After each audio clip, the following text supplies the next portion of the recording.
मान्सूनबाबत मोठी बातमी समोर आली आहे।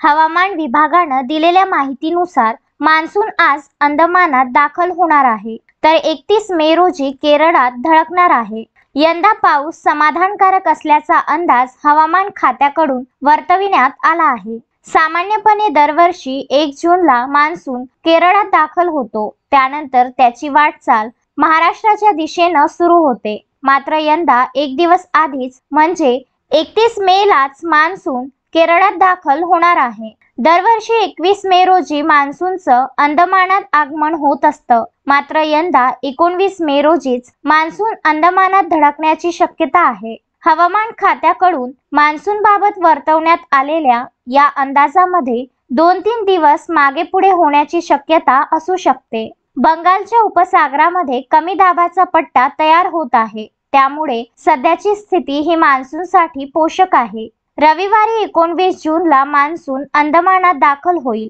मान्सून पुढे सरकण्यासाठी योग्य वातावरण आहे, अशी माहिती हवामान तज्ज्ञांकडून देण्यात आली आहे। दरम्यान गेल्या वर्षी महाराष्ट्रात मान्सून उशिरानं दाखल झाला होता। सुरुवातीला 7 जून रोजी मान्सून महाराष्ट्रात दाखल होईल असा अंदाज वर्तविण्यात आला होता, मात्र हवामान विभागाच्या नव्या अंदाजानुसार यावर्षी मान्सून महाराष्ट्रात 11 जून पर्यंत दाखल होण्याची शक्यता आहे। त्यामुळे राज्यात मान्सूनचं आगमन थोडं लांबण्याची शक्यता आहे। हवामान विभागानं वर्तवलेल्या अंदाजानुसार यावर्षी देशभरात मान्सूनचा पाऊस सरासरीपेक्षा अधिक होणार आहे। यंदा मान्सूनचं प्रमाण 106% राहील, असं हवामान विभागानं म्हटलं आहे।